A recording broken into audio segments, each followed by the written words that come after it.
Só isso por si só vai fazer uma grande diferença na sua vida. Preste atenção, olha só, 100% focado no aqui e no agora. O que isso quer dizer? Que nós às vezes estamos presentes nos lugares, mas a gente não está 100% presente. Né? Às vezes a gente está com a família ao redor da mesa, mas não está presente. A gente está às vezes com o celular, cada um com o celular. Às vezes estamos no mesmo teto, na mesma casa, mas não estamos juntos.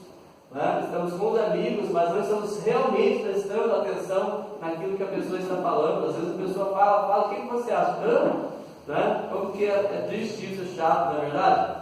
Às vezes a gente está tendo um cliente que chama a gente, está com necessidade, e no meio da conversa ele se distrai com o WhatsApp, com o celular, e ele perde completamente o fio daquilo que você quer, a linha de pensamento que você quer transmitir, a ajuda que você quer levar. Então, quando a gente aprende a estar 100% presente em todos os lugares, a gente vai ver resultados extraordinários na nossa vida. Nós não podemos estar em dois lugares ao mesmo tempo, não é verdade? Então, a gente precisa se conectar 100% com o momento que a gente está vivendo. Se um casal estiver 100% presente um com o outro, a qualidade do relacionamento vai mudar de forma extraordinária. Se o tempo que a gente separa para estar com os filhos, a gente estiver realmente 100% presente, vai fazer uma diferença extraordinária.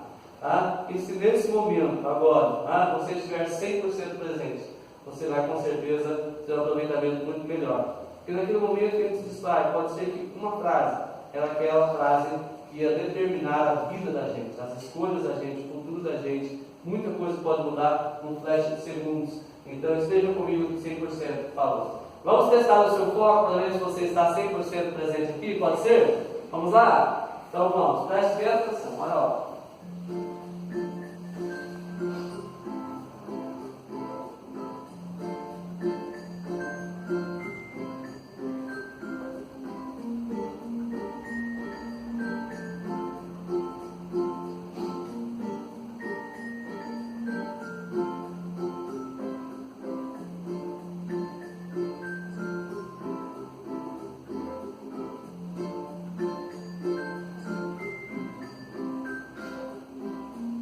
E aí, subiu a carta que você tinha escolhido ou não? Tirei a carta que você escolheu?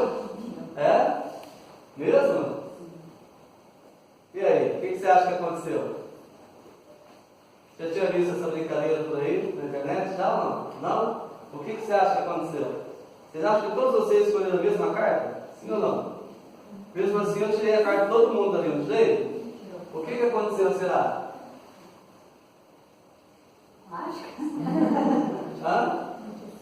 Na verdade eu tirei todas as cartas anteriores. Então qualquer que você tenha escolhido, a sua não está ali, porque nós mudamos todas as cartas, né? E por que você não conseguiu perceber isso? Porque você focou em uma carta apenas e não focou nas outras. Olha só, quando a gente foca em uma coisa só, a gente perde, né, aquele espectro geral, né? Então, quando a gente foca no celular, a gente perde a atenção do companheiro, do cônjuge, né, da esposa, do esposo, assim por dentro, né? Mais uma brincadeira então, vamos lá, rapidinho, ver quem está esperto aí já acordou, vamos lá. Quantos animais de cada espécie Moisés colocou na arca? Rápido, cada espécie quantos?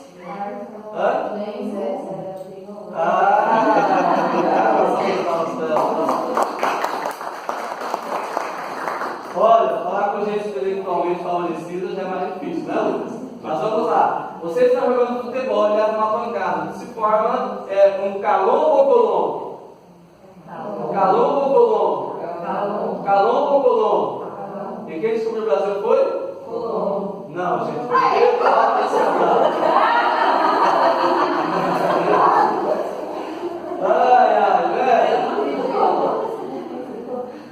Estou sendo coach lá de mato para contar para vocês, né? Mas olha só, já descontraímos. Agora, mais uma para ver se acordamos de verdade. Vamos repetir todo mundo junto, bem forte. Branco, branco, branco. Vamos lá? Branco, branco, branco, branco, branco, branco, branco, branco, branco, branco, branco, branco. A vaca bebe? Parabéns. A vaca bebe leite. Tem rio de leite lá no seu passo, é isso? Tem uma vaquinha lá no quintal, você leva todo dia para tomar leite, é isso? Né? Pessoal, como que a gente às vezes é enganado, né? São as as percepções do nosso cérebro trino, né? O Paul MacLean, ele desenvolveu a teoria do cérebro trino, você já deve ter estudado sobre isso, neurociências, né? Quando ele fala que o nosso cérebro é dividido em 3 partes. O neocórtex, que é a parte pensante, né? Que é um cérebro de memória, de raciocínio, de razão, lógica, mas que não guarda memórias de longo prazo. Ele é lento para reagir, né? E não guarda memórias de longo prazo. Enquanto isso, o nosso cérebro límbico e o nosso cérebro reptiliano, eles são emocionais e instintivos. Eles respondem automaticamente a qualquer estímulo que você dá. Ele não pensa, ele só reage a estímulos de acordo com as memórias que você tem armazenado. É por isso que a gente cai nessas pegadinhas, né? Porque o límbico reptiliano não pensa e reage antes do neocórtex. E quando o neocórtex cai a ficha para pensar, né, ele fala, não é leite, é água, já foi, já caiu. Né? É por isso que muita gente às vezes tem uns impulsos, né, brigam, dá um tiro em alguém por impulso na rua, né, entra em uma briga de trânsito de bobeira, maltrata um semelhante, um cônjuge, um filho, coisa e tal, e depois assim, eu não queria ter falado isso. Já ouviu isso acontecer alguma vez? Né? Ele fala assim, eu não queria porque ele falou, né?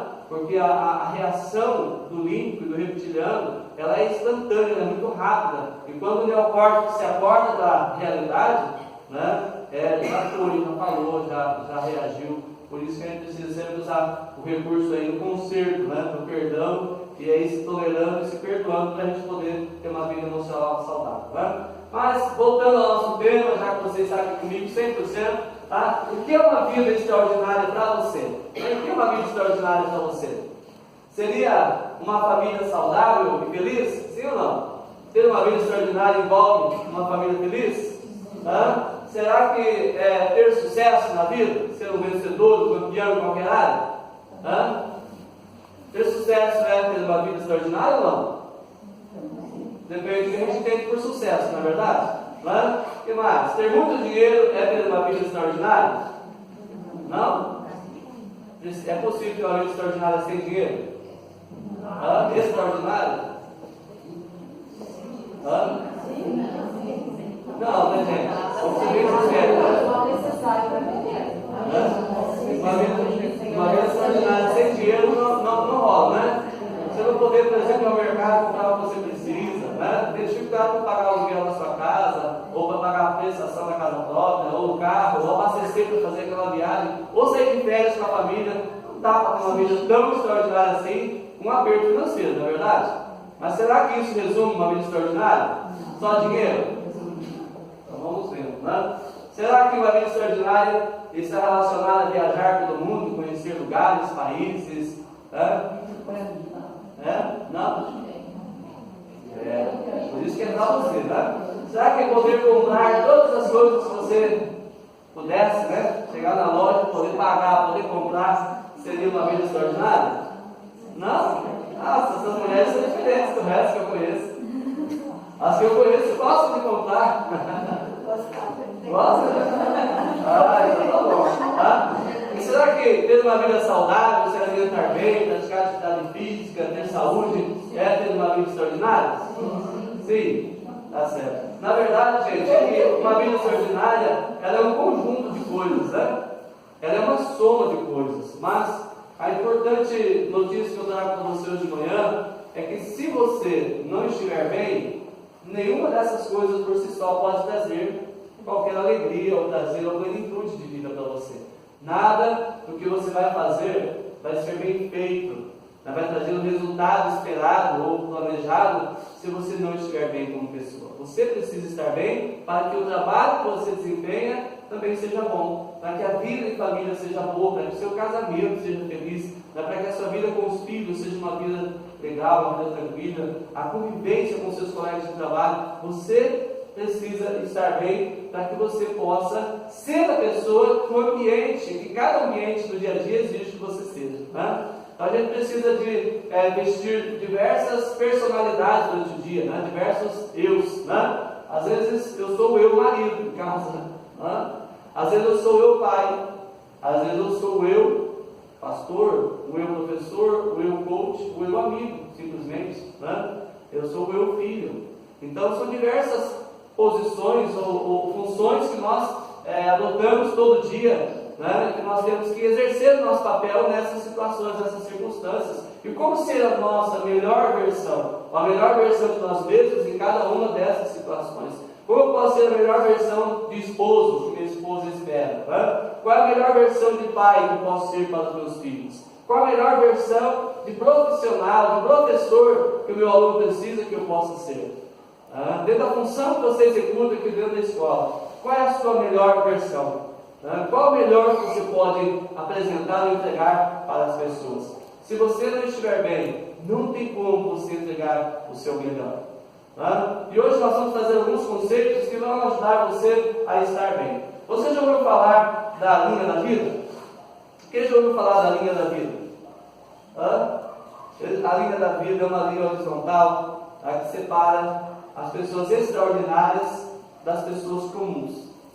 É uma linha imaginária, mas vamos imaginar que 90% das pessoas vivem abaixo da linha. E apenas 8 ou 10% das pessoas vivem acima da linha como pessoas extraordinárias. Não é incrível isso? É uma proporção, uma porcentagem bem desigual, né? 90% vive abaixo da linha da vida. E apenas 8 ou 10% vive acima da linha da vida. E eu quero passar algumas características de pessoas que vivem acima e pessoas que vivem abaixo. E à medida que eu for falando, você com certeza vai se lembrar de alguém, né? E talvez seja você. E dói mais quando a gente se identifica com aquilo, não é verdade? Mas é importante a gente fazer essa reflexão, para ver o tipo de pessoa que nós estamos entregando para o outro. Porque nós queremos receber a melhor versão das pessoas. Eu quero a melhor versão da minha esposa. Eu quero a melhor versão dos meus filhos. Eu quero a melhor versão dos meus pais, dos meus amigos, dos meus diretores da escola, dos meus colaboradores, dos empresários que eu atendo. Mas será que eu estou entregando, sou a melhor versão que eu posso ser como esposo, como pai, como irmão, como filho, como profissional? A gente precisa se questionar. Olhar para dentro primeiro, para depois olhar para fora. Certo? Então vamos lá. Pessoas que vivem abaixo da linha da vida. Primeiro, elas vivem dando desculpas. Elas vivem dando desculpas. Nunca é culpa delas, é culpa de alguém. É culpa do governo, é culpa do clima, é culpa da greve dos caminhoneiros que vão passar. A gente está usando isso como desculpa, sabia? Eu visito empresários até hoje que eles estão usando a greve do caminhoneiro do ano passado para justificar a situação difícil que está vivendo. Mas eu pergunto, a greve do caminhoneiro afetou só um empresário? Ou será que ela afetou a todos os empresários? E por que tem empresários que já superaram, estão vivendo, estão tocando barco, e tem gente que está chorando a greve do caminhoneiro até hoje? Tem gente que nem mudou a foto do perfil no Facebook ainda. Você já viu? Está lá até hoje, eu apoio os caminhoneiros, nunca mudou. Está lá, circulando, em volta daquele probleminha, usando aquilo como desculpa, como motivo. Gente, e nós podemos usar todas as desculpas possíveis para não ser a nossa melhor versão em cada um dos ambientes que a gente está. Porque desculpas ou motivos a gente sempre vai ter. Sempre vai ter motivos para você fazer o seu mínimo. Ou para você não entregar o que você deve entregar porque o outro não merece. Aí, trazendo para o nosso ambiente de professores, eu também sou professor, eu estou aqui junto com vocês e não contra vocês, estamos no mesmo barco. Olha só, a gente pode usar alguns argumentos como desculpa, O meu salário é baixo, Eu trabalho mal, não preparo uma boa aula, não dou 100% do meu melhor, da minha melhor versão, porque o salário é baixo. Se o governo ou se o prefeito me pagasse melhor, eu daria a minha melhor versão. Pode não ser você, e pode não ser aqui quem. Mas você já ouviu alguém usando isso como desculpa? Eu entrego o meu mínimo porque eu recebo pouco por isso? A pergunta é, então, por que você não vai fazer outra coisa que você ganha, que você acha que merece ganhar? E aí então você possa entregar o seu melhor. Que culpa tem o nosso cliente, digamos assim, o nosso aluno, do salário que nós ganhamos? Nós escolhemos essa profissão. Nós decidimos isso para a nossa vida. Agora nós vamos para a sala de aula e vamos entregar a nossa pior versão, o mínimo de nós, ou a aula mal preparada, ou mau humor, porque o governo paga pouco, ou porque o prefeito paga pouco. Não tem sentido isso, não é verdade? Não tem sentido isso. Duas coisas podem acontecer. Ou eu preciso corrigir a minha atitude, a minha postura, e passar para cima da linha da vida, e fazer o meu melhor, apesar do salário, ou então eu tenho que decidir uma outra profissão, que me tragam maior rentabilidade, ou por negócios paralelos, investimentos, coisas que me permitam ter finanças. Não, mas eu gosto de dar aula, eu amo fazer isso. Ué, se você ama fazer isso, por que não dar o seu 100% melhor, mesmo que você não esteja ganhando quanto você gostaria? Se você ama a sua profissão, você tem como missão de vida ensinar pessoas para promovê-las para um nível melhor de vida, então você precisa dar o seu 100% no seu trabalho. Vai fazer o seu melhor apesar de todos os motivos, de todas as desculpas. Olha outra desculpa que eu ouço e vejo todo dia, não sei se você confirma. O meu aluno é muito bagunceiro. Eu não consigo dar aula, minha turma é... Eu me lembro que a minha esposa, quando dava aula em Curitiba, ela estudou também de arte, dava aula no Colégio Caetano lá mesmo, ela tinha os colegas dele. Ela é uma pessoa muito querida, os alunos amam. A minha esposa é uma pessoa muito amável. O Lucas conhece ela, Lucas? Lucas é também, gente, um coach em treinamento, está em processo de ser também um treinador de pessoas. Ele também é pastor, também trabalha com representação de vendas, está sempre lidando com pessoas, e é parceiro da nossa empresa, está aí junto nos apoiando. Lucas conhece minha esposa, uma pessoa muito amada, muito querida. Então, rapidamente, ela consegue trazer os alunos para perto dela, e eles vão buscar no corredor, eles põem ordem na sala, eles juntam os papéis no chão para ela entrar, é uma coisa assim, que nem eu, como professor, consigo, uma coisa extraordinária. Tinha uma escola em Curitiba que ela trabalhava, que quando ela chegava na porta, eles estavam de pé do lado da carteira, esperando porque eles queriam que ela fizesse uma oração com eles. E em toda a sala, independente se seja a primeira, segunda, terceira, quarta ou quinta aula, chegava e estavam de pé do lado da carteira, esperando para fazer a oração. E até 5 minutos ou 2 atrás, o professor que estava ali estava vivendo um turbilhão, um furacão, papel para todo lado, aviãozinho voando, alunos se agredindo, aquela coisa toda. E às vezes ela ouvia na sala dos professores, assim, eu vou lá para aquele inferno agora, que é para tal sala. Toda escola tem uma turminha que é mais peralta, não é verdade? Toda escola tem. O ano passado, por exemplo, eu tinha lá no Victor Bus, no segundo B à tarde, gente, que era um desafio. A gente tinha náuseas, olha que trabalho, tão desafiador que era aquele segundo ano. Mas eu, até março, abril, maio, já tinha conquistado a confiança deles e trazido para o meu lado. E então eles estavam progredindo, produzindo, fazendo o que eu queria que eles fizessem e se preparando para uma vida melhor. Mas outros professores, quando entravam na porta, eles são capazes, tem professor que é capaz de trazer à tona o pior do aluno. É capaz de trazer à tona os piores vestidos do aluno. Enquanto tem professores, a mesma turma que chega e consegue tirar o melhor daquilo que nem tem. A minha esposa é uma dessas pessoas. Então, quando você sai da sala dos professores e vai para a sala já dizendo assim, eu vou lá para aquele inferno, vou lá para a Etiópia agora, e adjetivo dessa forma, como você espera chegar lá e encontrar um aluno amoroso, carinhoso, receptivo, se a energia que você leva é essa, se essa é a visão que você tem, se nós não conseguimos enxergar o ser humano que está por trás daquela criatura que quer chamar a atenção de alguma forma. Então, às vezes a gente dá desculpas, e eu às vezes faço isso, me pego às vezes dando desculpas, e a gente não pode viver nas desculpas. Olha, às vezes a gente pode usar o recurso de dizer assim, os pais não participam da vida escolar de seus filhos. Sabe um problema que tem também? Vai estar em campo do Tenente Mineiro de Mata. Os pais não participam da vida escolar dos alunos. O problema é que os filhos não fazem tarefa em casa, porque os pais não ajudam, porque os pais não estão nem aí. Os filhos estão abandonados. Isso é verdade ou não? É verdade, mas apesar disso, qual pode ser a minha atitude, a minha postura, para eu tirar ainda assim o melhor do meu aluno, ao invés de chegar na sala e sepultá-lo? Você é um preguiçoso, você nunca faz nada, você tem um jeito errado de fazer, você sempre descobre qual é. E aí a gente começa com palavras, com uma pressão psicológica, e normalmente aquele aluno já vem daquele jeito da sala de aula, porque é isso que ele recebe. Ele não é gente em lugar nenhum. Ele nunca foi tratado como pessoa, ele é tratado como coisa. Em casa, ele é um estorvo para o pai e para a mãe. Gente, você não tem noção. Mas tem um monte de pai e mãe aqui que não vejo a hora dessa escola abrir, vai cansar de vir para cá. Eles não aguentam mais. A gente tem que aguentar, 8, 10 vezes no ano, mas eles não aguentam mais a piazada em casa, pai. Então essas crianças são abandonadas afetivamente, intelectualmente, sabe? De cuidados físicos. Tem crianças que não comem em casa porque os pais são vadios, não fazem comida em casa.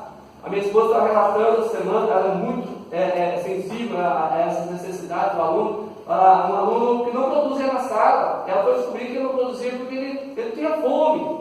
Ele falou assim, mas por que você está com tanta fome assim? Eu falei assim, prof, se eu não chegar em casa, eu não cozinhar, um aluno de ensino fundamental, né? Meu pai e minha mãe nunca fazem nada, nunca tem nada. Tudo que entra na casa é para droga, para bebida, para outras coisas, mas não vem alimento necessário, não vem nutrição necessária, nem se cozinha em casa. Olha só a condição desse aluno. E a gente quer exigir o melhor resultado dele, a gente não consegue às vezes compreender. O aluno já é abandonado afetivamente, emocionalmente, em todas as áreas é abandonado, e às vezes ele chega aqui na escola, o que ele recebe? Mais rejeição. A gente se coloca como inimigo, como se fosse inimigo da gente, e a gente quer bater de frente com ele, combatê-lo. A gente nunca vai ganhar essa guerra.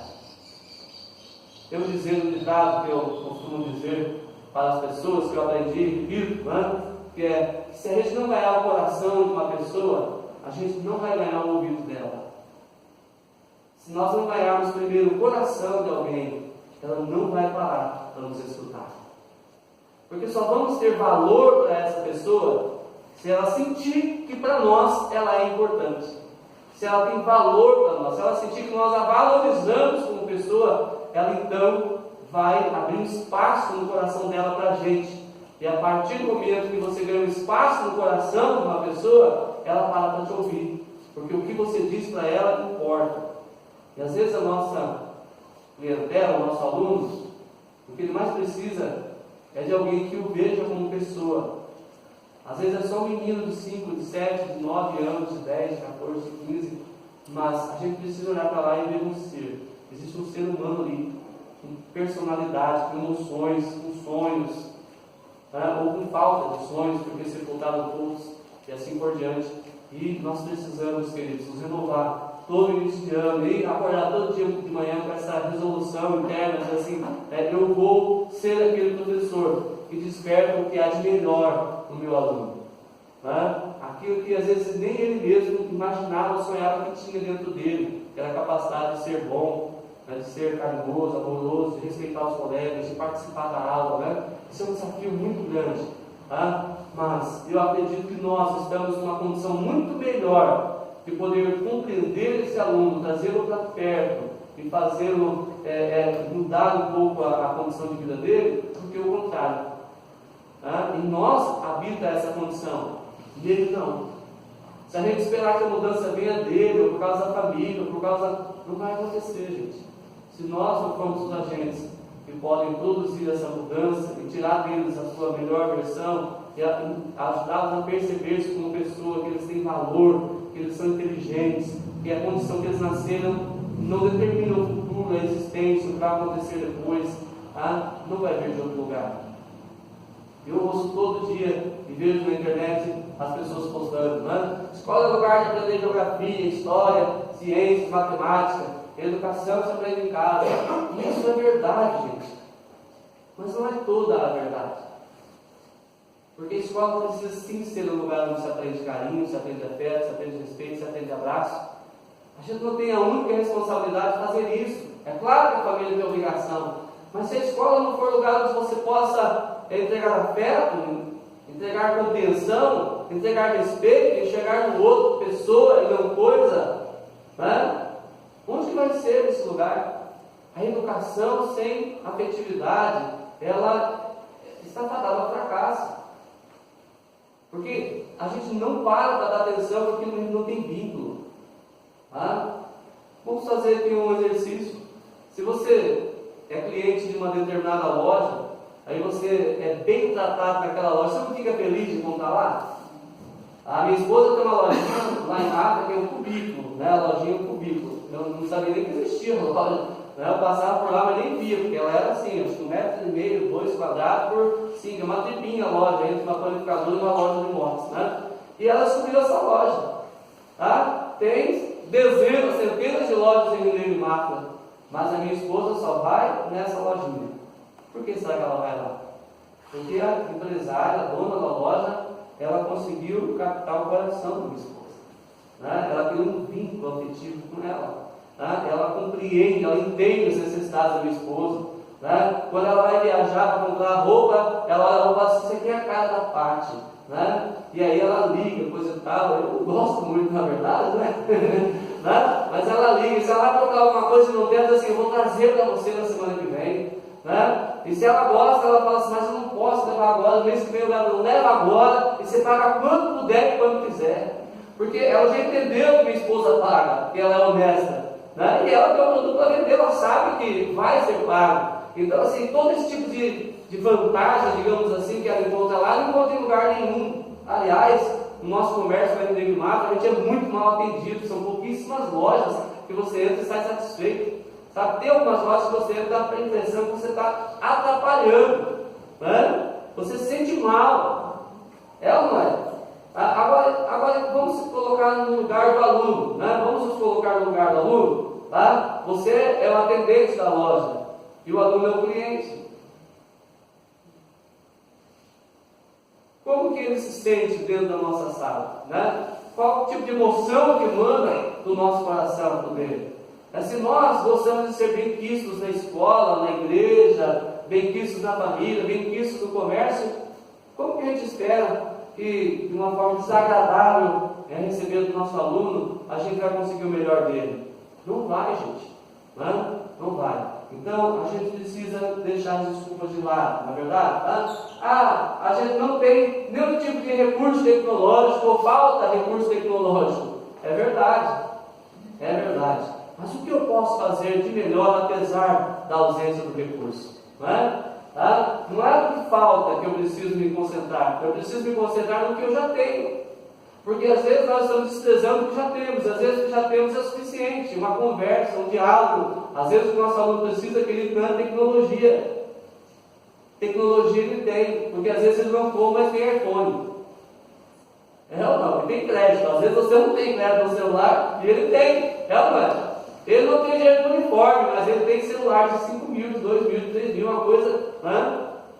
Parcela em 19 vezes, 24 vezes. O pai dá um celular para o filho de 7, de 8, de 10 anos, tá? Que vale 1.500, 2.000 reais. Mas ele só tem uma muda de uniforme, ele não tira a semana de uniforme, o resto diz assim, está sujo. É porque a mãe só vai lavar no sábado, é claro. Né? Então, às vezes não é a tecnologia que está faltando, né? Não é a respeito do que falta, mas é a respeito do que eu já tenho em mãos, que eu posso usar como recurso para conseguir tirar o melhor e entregar o melhor para o meu aluno. Tá? Olha, a segunda característica de pessoas que vivem abaixo da linha da vida são pessoas que vivem em negação. Tá? O que é uma pessoa que vive em negação? É aquela pessoa que quer tapar o sol com a peneira. Ela não quer admitir ou assumir a realidade. Quer ver um exemplo? Olha só, vamos lá. Ó, eu não conto tanto assim para pesar tudo isso. Ó, eu não conto tanto assim. Será? Uma vez eu assisti um programa britânico, né, na Discovery Home Health, que eles filmavam pessoas escondidas por uma semana. Né? E aí depois fazia um programa com ela de emagrecimento, perda de peso, e normalmente as pessoas choravam, elas diziam assim, mas eu quase não como, e eu tenho esse peso todo. E aí ele passava para ela. Aí a pessoa estava saltando a geladeira de noite, né? De noite, né? Ela comia as comidas mais gordurosas possíveis, em porções assim muito generosas, e aí mas elas não percebiam isso, não viam. Né? E aí segue, né? Não, acho, meus ossos estão muito pesados. Já viu? Essa é clássica, né? Não, meus ossos são pesados, a minha estrutura óssea é mais forte. Gente, você sabia que não existe isso? Não existe estrutura óssea mais forte. Cada corpo tem um biotipo, né? E um esqueleto proporcional a esse biotipo. Tá? Não existe essa questão de que meus ossos são mais fortes, por isso eu tenho que ter uma extensão maior. Não existe. Mas tem muita gente que acredita, não existe ciência para isso não. Tá? Outra coisa, sabe? A pessoa diz assim, poxa, mas eu não compro tanto assim para estar devendo o tanto que eu estou devendo. Na verdade, essa aqui é a cara da hora que a gente está na loja, né? E essa aqui é a cara de quando chega o poder para pagar, não é verdade? Meu Deus, né? Mas a pessoa vive em negação, eu não sou consumista, não, eu só compro o necessário. Né? Eu vi que tem algumas mulheres que parecem uma centopeia, não é verdade? Precisa de 600 dias no ano para ela poder repetir o calçado uma vez. É muito calçado, não consigo entender. Lá em casa, por exemplo, né? Eu tenho duas sapateiras lá, uma nossa e outra das crianças. Né?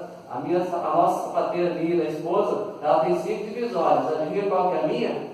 É a última lá, a metade dela. E o resto é dela. E em cima da sapateira tem uma pilha enorme de caixas e dos lados ela está invadindo a sapateira das crianças. Eles ficam bravos. Né? Mas a sapateira das crianças tem 4 compartimentos também. Né? Adivinha? A do piazinho meu é o cantinho lá embaixo. O resto é da menina também. Né? E a gente sabe que as mulheres têm uma necessidade maior, né? E tem uma variedade para combinar, mas que me deixa irritado, gente. É na hora de sair, eu levo assim, eu não tenho um sapato que sirva. Né? Não cabe no guarda-roupa, eu tenho um cantinho lá no guarda-roupa espremido, o resto é dela. E eu, em 5 minutos, eu me arrumo para sair, eu já sei qual roupa eu vou colocar e eu vou sair. E ela fica na frente do guarda-roupa e fala assim: tem uma roupa nesse, né? Como assim? Como assim não tem uma roupa? Olha a quantidade de roupa que tem aí. Você não entende. E eu sei que a gente não entende. Né? Mas tem gente que é consumista, né, gente? Né? Eu tenho uma prima lá em Curitiba, que ela passou uma vez, mais ou menos lá pelo mês de setembro, outubro, na frente de uma loja, e o pessoal estava fazendo uma liquidação de botas. Olha que coisa boa, uma benção isso. Uma liquidação de botas, estava com 70% de desconto, sabia? Olha que coisa maravilhosa, sabe? E eles estavam parcelando em 10 vezes. Então ela comprou 10 pares.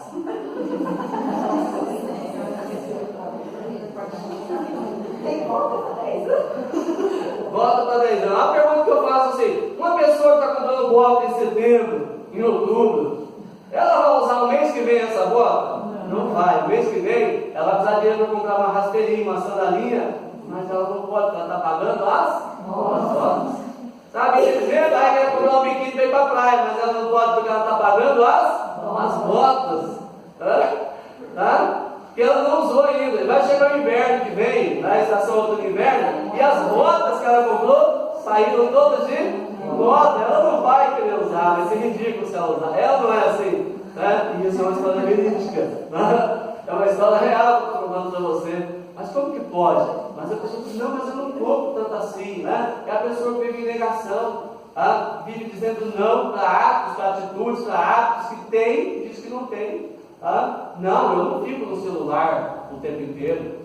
Tá? Será? Se fosse cronometrar o tempo que você passa no WhatsApp ou no Facebook, quanto tempo o seu dia daria?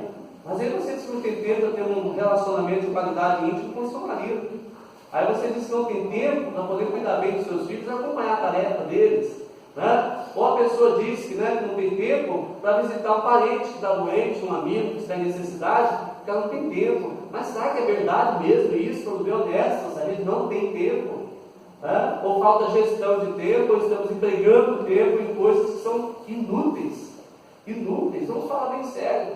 Né? Quantos por cento que você recebe no seu WhatsApp por dia é útil?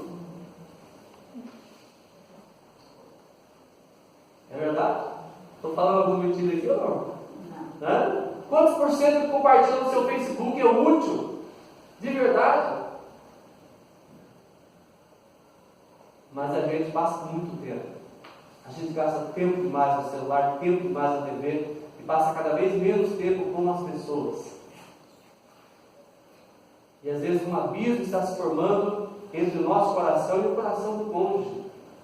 Às vezes já tem outra pessoa habitando a mente dele, às vezes até o coração.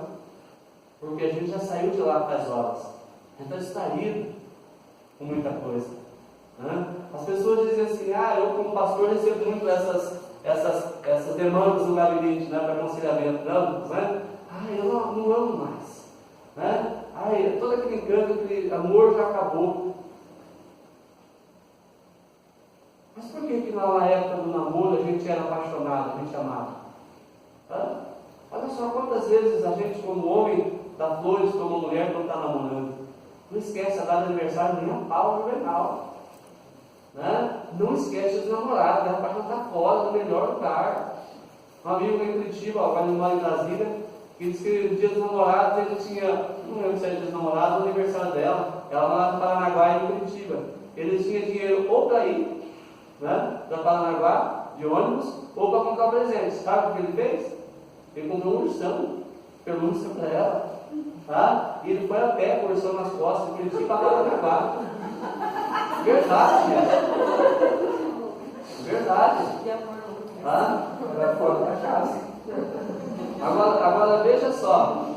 A gente faz, né? Lembra porque os namorados fazem, né? Quando estão no telefone à noite, né?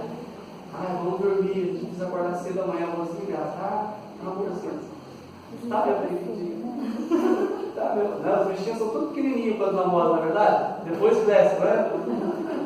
Tem pombinha, periquitinha, gatinha, depois vira vaca, anta, sua mula, égua, essas coisas, não é verdade? Tá?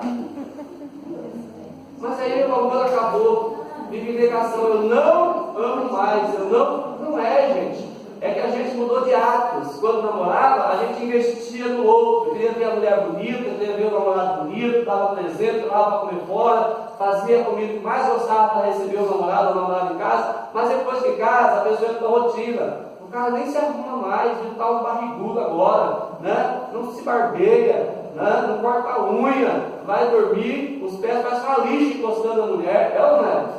E o inverso também é verdadeiro, né, gente? Né? A mulher às vezes não se cuida, não cuida do cabelo, não cuida da aparência, né? Está se deixando o corpo levar. Né? A desculpa maior assim você não teve 2 filhos ou 3 filhos como eu.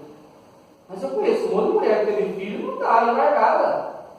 A minha esposa teve 2 filhos e não está largada, né? Apesar dela ser gordinha, bem acima da média. Entendeu? Isso nunca me incomodou. Mas ela sempre foi limpa, cheirosa, asseada, cabelo bem arrumado, bem vestida, unha sempre bem feita. Sempre zelou na nossa casa com o melhor cuidado possível. E eu participo e ajudo intensivamente no cuidado da casa, com as crianças, com as roupas, com a comida e tudo mais. A gente participa. Não é porque eu casei que eu vou virar um mulambo agora. Minha esposa merece o melhor, não é? Então a gente deixa de fazer o básico e quer que a pessoa entregue o máximo para a gente, é ou não é? Né? E aí fala assim, o amor acabou, eu não amo mais, né? Agora eu estou apaixonado por outra pessoa, até quando? Porque se não houver um motivo, acaba, morre, né? Pessoas que vivem em negação. Olha só, outra característica de uma pessoa que vive abaixo da linha da vida, né? E não vive o seu pleno potencial, não tem uma vida extraordinária, é uma pessoa que vive se auto-sabotando. Você sabe o que é auto-sabotagem? O que é autossabotagem? O que é sabotagem? Por exemplo, assim, sabotaram o carro do fulano. Quando alguém vai lá e corta a mangueira do óleo de freio do carro do fulano, aí ele se perde na serra lá e se mata, né? Sabotaram o carro do outro. Autossabotagem é como se você cortasse a mangueira do óleo do freio do seu próprio carro e fosse para a serra. É quando você puxa o seu próprio tapete. É quando você agride a si mesmo. É quando você trai a si mesmo. Né? E como que isso acontece? Né? Olha só, essa figura ilustra bem, né, o que é autossabotagem. Né? É a pessoa que diz assim, amor, eu não vou comprar, só vou lá dar uma olhadinha. Está endividada, foi endividada, a família tem finanças, né, apertadas, mas ainda assim ela vai passar para dar uma olhadinha, isso é autossabotagem. Né? Ou é masoquismo. Né? Você ir a uma loja, tá vendo tudo que tem de bom lá e não poder comprar, é castigo, né, gente? Né? Autossabotagem, nossa, vou dar uma olhadinha. Olha essa outra aqui, ó, né? A segunda-feira eu começo a dieta. Já ouviu essa? Segunda-feira, Dia Internacional do começo da dieta. Ela não é autossabotagem. Olha lá, essa daqui, ó. Eu não vou beber, amor, só vou dar um oi para os amigos.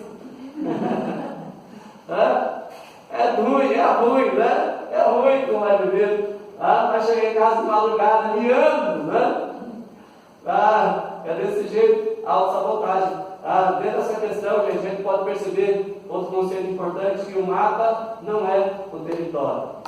O que tu quer dizer com isso? Dentro do curso nós usamos muito essa linguagem, o mapa não é o território, né? O Porque a forma como eu vejo as coisas não é exatamente como as coisas são, é apenas a minha ótica, é apenas a forma como eu reajo àquela circunstância baseada na minha experiência de vida, nas marcas que eu tenho emocionais, né? No tipo de educação que eu recebi. Então eu vou sempre olhar para a situação ou para o outro a partir da minha ótica, né? É a partir da minha janela de visão que eu olho para o outro, né? E a gente às vezes corre esse erro de às vezes negar a realidade ou se auto-sabotar diante das oportunidades. Por quê? Porque a gente não consegue discernir que o mapa não é o território. Olha só essa imagem, né? Aqui, é 6 ou é 9?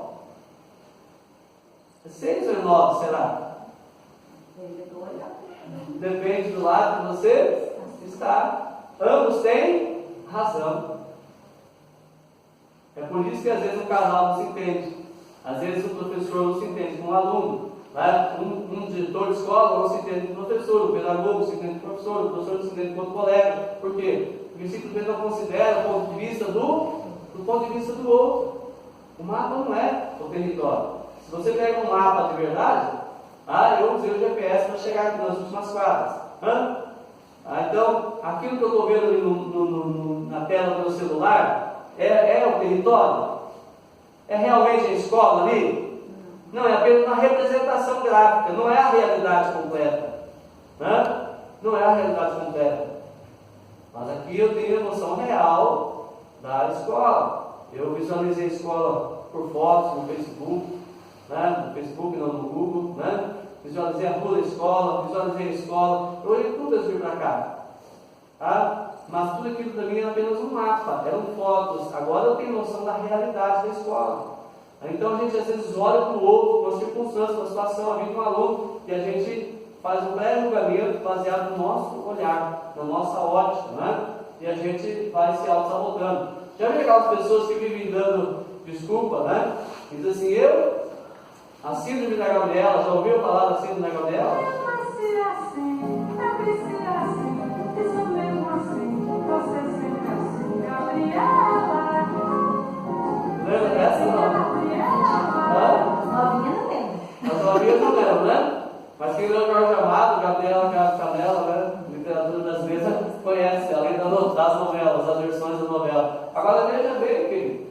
Quantas pessoas dizem assim, quando a gente casou, eu já sabia que era assim.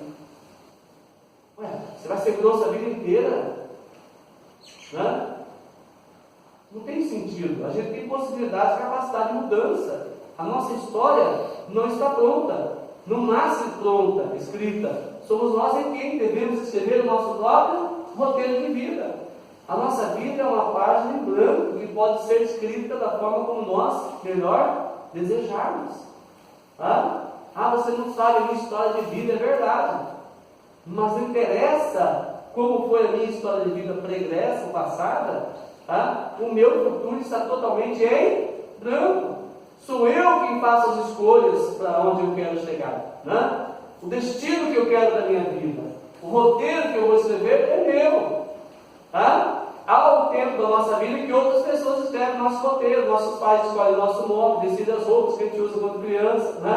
A gente tem que aceitar a família que nasceu, quantos irmãos vai ter, vai para a escola que os pais determinam no começo, mas chega uma hora da vida que nós podemos tomar o nosso próprio rumo, fazer nossas próprias escolhas, nós podemos escrever a nossa própria história, e o nosso futuro está completamente em branco. Se você está infeliz ou insatisfeito com a forma como a sua vida se configurou até agora, precisa fazer algo novo e diferente, para que você possa ter uma vida diferente daqui a um ano. Eu não posso fazer esse ano tudo igual eu fiz no ano passado e achar que eu vou ter um ano diferente do ano passado, com resultados diferentes ou melhores. É impossível isso acontecer, não é verdade, gente? Outra característica de uma pessoa que vive abaixo da linha da vida é que essa pessoa age como se fosse um termômetro. O que o termômetro faz? Qual é a função do termômetro? Ele apenas mede a temperatura, não é verdade? O que acontece dentro do termômetro ali com o mercúrio à medida que há a oscilação da temperatura? O mercúrio sobe ou desce. Há uma oscilação interior, não é? Ou seja, o interior do termômetro se modifica de acordo com a atmosfera exterior. ele apenas mede a temperatura, não é?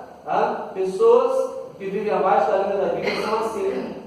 É o comportamento dos outros que determina como ela está dentro. Se está tudo bem do lado de fora, está tudo bem do lado de dentro. Mas se alguma coisa errada acontece lá de fora, desanda aqui dentro também. A pessoa não tem autocontrole emocional, autogestão emocional. Ou seja, o problema do outro desestabiliza. A provocação de um aluninho desse tamanhozinho consegue tirar uma mulher madura, pelo menos em fator de idade, de si. E aí, às vezes, a gente desce mais baixo do que o aluno que tem 7, 8, 9, 10 anos de idade. Por quê? Porque agimos como termômetro. Deixamos que o exterior afete o lado de dentro. A gente reage apenas ao que o lado de fora determina. Ao invés da gente determinar o lado de fora, controlar o ambiente, a gente é controlado por ele. Cede as provocações da vida. Mas, graças a Deus, gente, também tem as pessoas que vivem acima da linha da vida.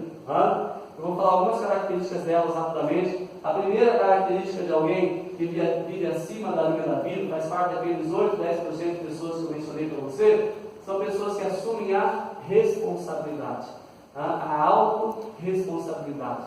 Você tem a vida que você tem, você é responsável por ela. Nós não podemos ficar culpando os outros por causa da vida que a gente tem. Minha vida está assim por causa do marido, minha vida está assim por causa da mulher, minha vida está assim porque meus pais não sei o quê, porque meu pai abandonou, porque não sei quem, porque meu patrão, porque eu... Para de pôr a responsabilidade da sua vida na mão dos outros. Chame a responsabilidade para si. Você que escreve o seu roteiro, você que determina o seu caminho, você que define qual é o seu destino. Existe um princípio que você talvez já tenha ouvido falar, que é o princípio 90-10. Já ouviu falar do princípio 90-10? Não? Olha só. 10% da nossa vida é aquilo que nos acontece, ou que fazem para nós. 90% da nossa vida é o que nós fazemos com o que nos fazem. É a forma como reagimos ao que nos entrega. Levei uma fechada no trânsito, 10%. O que eu vou fazer com isso é os 90%. Alguém bateu no meu carro, 10%. O que eu vou fazer a partir dali, 90%. Eu estava tomando café, pronto para sair, e o filho passou, bateu no meu braço, eu derramei café na minha roupa, pronto para ir para o trabalho. 10%. O que eu vou fazer a partir de agora, 90%. Eu posso apenas dizer, filho, por favor, preste mais atenção na próxima vez, e sair dali, trocar uma camisa rápida e seguir para o trabalho. Ou eu posso meter o pé do vidro na criança, daí a mãe já vai ficar nervosa por causa disso, aí eu vou sair atrasado por causa de trocar a camisa, vou sair atrasado, a criança, por causa daquela circunstância, vai perder o ônibus da escola, aí eu vou ter que passar a levar a criança na escola ainda, vou sair de casa, a mulher que eu deixei lá em casa não está mirando com aquela cara de meu herói, ela está brava, e por causa disso eu acabei chegando atrasado no serviço, perdi uma negociação importante com um cliente que não teve paciência de me esperar. Aliás, quando estava chegando no trabalho, eu descobri que esqueci a maleta com os contratos que eu tinha para assinar em casa também, e ainda deixo a filha na escola, ela nem olha para trás para me dar tchau. Então, chateada que ela está, por causa de uma xícara de café. Ou eu posso simplesmente levantar, trocar a camisa, recomendar que preste mais atenção na próxima vez, E aí eu vejo a filha tomando ônibus, a esposa me dando um beijinho para o trabalho, eu chegando na hora, com a minha maleta na mão, com os contratos para assinar, e meu cliente na hora para me receber, e eu também poder assinar aquele contrato que vai fazer diferença para as finanças da família, assim por diante. Ou seja, 10% é o que acontece, 90% são as atitudes que temos. Mas a gente vai encontrar muita gente para eles assim, comigo é assim, bateu? A gente sabe, eu sou muito boazinha, mas não pisa no meu. São pessoas termômetros. São aquelas que reagem apenas e não agem da forma de agir. Elas precisam aprender que 10% é o que acontece, 90% é como reagimos. Olha só, não dá para dizer que há uma desigualdade aqui nessa pista de corrida? Há uma pessoa, entre aspas, 100% normal, uma pessoa sem pernas, adaptada. Para esse cara aqui não. Ele decidiu que o que aconteceu com ele era 10%. querer construir um outro resultado que ele desejava. Aliás, os para-atletas são exemplos de superação da gente, não é verdade? Então vamos lá. Outra característica de alguém que vive acima da linha da vida é que age como um termostato. E o que um termostato faz? Quem tem um termostato em casa aqui? Deixa eu ver. Quem tem um termostato em casa? Vocês têm, todos têm termostato em casa. O termostato está na geladeira, o termostato está no ferro elétrico, o termostato está no aquecedor, está no secador de cabelo, na pranchinha, na escova elétrica. Todos esses equipamentos têm um termostato. O que o termostato faz, diferente do termômetro? O termômetro, ele mede a temperatura. O termostato, ele determina a temperatura. O termostato existe na geladeira para determinar em qual temperatura ela vai operar. O termostato está no ferro elétrico, para dizer até que temperatura ele vai funcionar. Chega lá, ele desliga, senão o ferro elétrico pegaria fogo, A sua roupa queimaria. Chega naquela temperatura, o termostato, não sei se você está passando roupa, escuta um estalinho de vez em quando no ferro, é o termostato ligando e desligando. Quando começa a esfriar, ele faz o quê? Liga novamente e mantém a temperatura estável. Ou seja, o termostato determina a temperatura. Ele não sofre a influência externa. É ele quem decide que temperatura vai ter. Então, quando nós entendemos esse princípio 10-90, nós podemos inverter o quadro, inverter o jogo. 10% é o que o aluno me disse, 90% é o que eu vou fazer agora. 10% é o aluno não ter feito a tarefa, 90% é o que eu vou dizer ou fazer agora com ele. 10% o aluno ter jogado um aviãozinho, 90% é o que eu vou fazer com relação a isso. Porque às vezes as nossas reações elas são desproporcionais. Sabe, tem pais que por causa de uma besteira batem nos filhos. E aí quando o filho fizer alguma coisa realmente grave, o que você vai fazer? Vai matar? Vai mandar embora de casa? Porque as atitudes extremas você já teve quando não era para ter. Ele vai fazer o que agora? Não é verdade? Então, o aluno olhou torto para o professor já manda lá para a direção, ou para os pedagogos. E aí? A hora que ele realmente fizer algo, você vai fazer o quê? Vai expulsar ele da escola? Vai agredi-lo? Porque se eu já usei a punição máxima, entre aspas, que é levar a direção, chamar os pais, o conselho tutelar, sei lá o quê, por causa de uma bobeira, que recurso me falta depois? Não tenho o que fazer mais. Relacionamento não é elástico, se esticar demais arrebenta, deixar frouxo, não faz sentido. Tem que achar o meio termo. Nós podemos reagir à temperatura ou nós podemos determinar a temperatura do nosso ambiente. Você pode reagir ao clima do seu casamento, ou você pode construir um clima do seu casamento. Você pode reagir ao sistema da sua família, ou você pode criar um sistema. Você pode reagir à atmosfera dos seus alunos em sala, ou você pode determinar ou criar uma atmosfera. Depende da postura de cada um, de quem vive abaixo ou acima. Então a perguntinha básica, Quantos anos da sua vida você viveu culpando as pessoas pelos seus fracassos? Nosso casamento está assim por culpa sua. Eu estou numa vida que eu estou por causa dos meus pais. Meu pai foi ausente, meu pai era abusador, espancador, era alcoólatra. Quanto tempo você passou usando desculpas ou motivos da vida para justificar os fracassos? Segundo, quantos anos da sua vida você viveu negando a sua responsabilidade?